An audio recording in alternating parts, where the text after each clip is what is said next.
Sup guys, Sander977 here today to do Hunter x Hunter episode 143 review.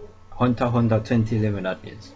Now this episode of Hunter x Hunter was, very interesting to say the least. Very interesting. Right?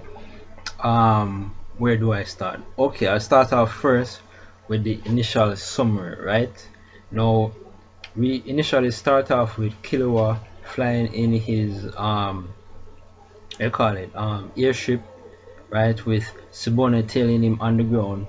But apparently at that time Subone herself realized that someone was tailing her, which will get revealed later on. So she decides to go up into the clouds, right, and it's revealed that she has this ability that she's able to transform her body into these these devices, but these devices require the use of a user, right? It requires the use of someone to supply their aura so that she can sustain or so that she can basically sustain being in that device form, where whether it's a like a air scooter or a motorcycle, or any type of devices, or basically vehicles, stuff like that, she can transform into. I forgot the name of her ability, but basically that's her ability. So when she transforms into these things, it's she can't operate it by herself. She only transforms as basically the base,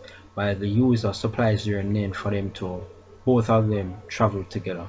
Now Killua went up beyond the cloud. She went up there beyond as well to tail Killua all along, and then push came to shove, right? It's revealed when Killua dropped down to the ground and was using one of his butlers to drive up. It's revealed that the butler itself was one of the needlemen, right? And because the butler was a needlemen began to surround the cars, and then Irumi came out of the darkness, right?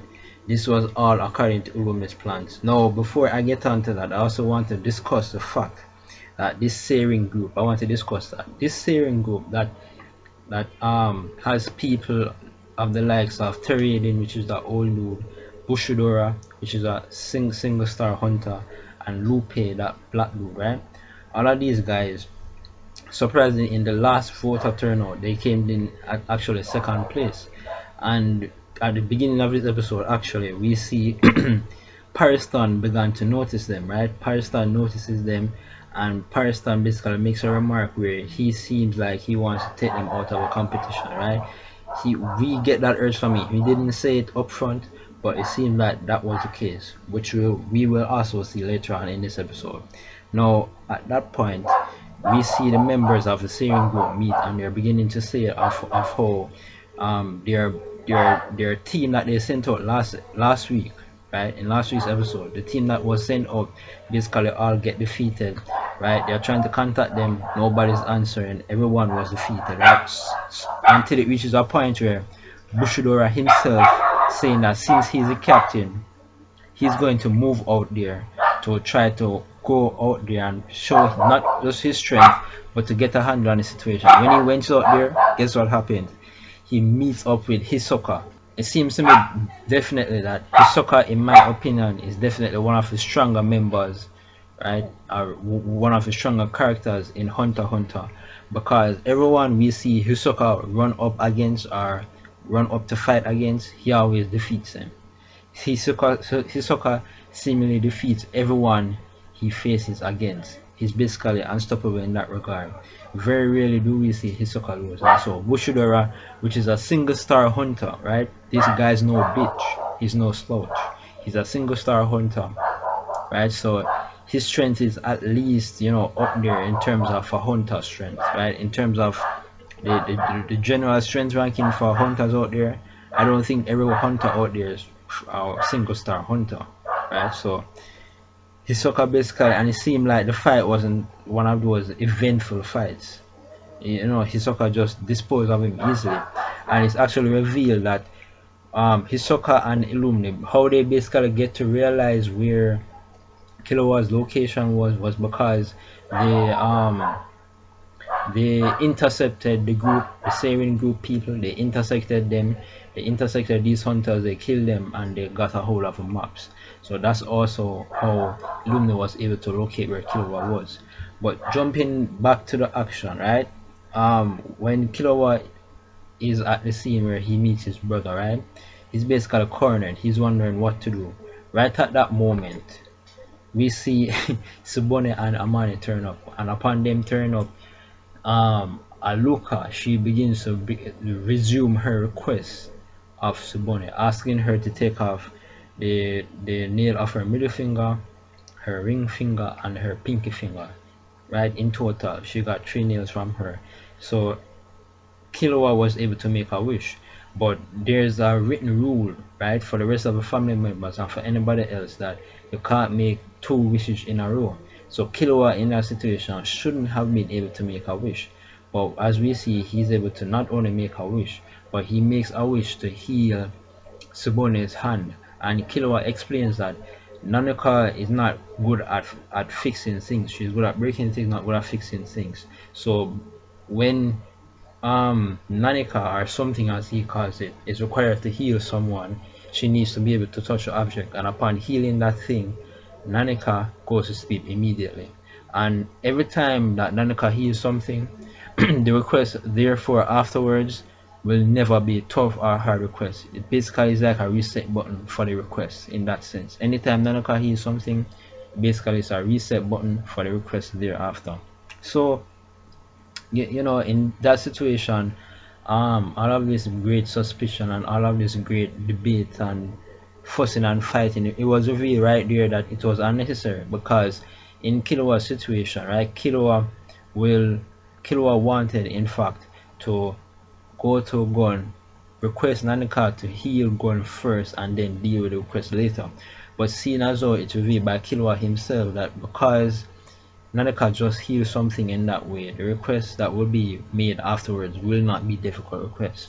So, you know, all of their fears about the family being wiped out and all of that, it was all for naught.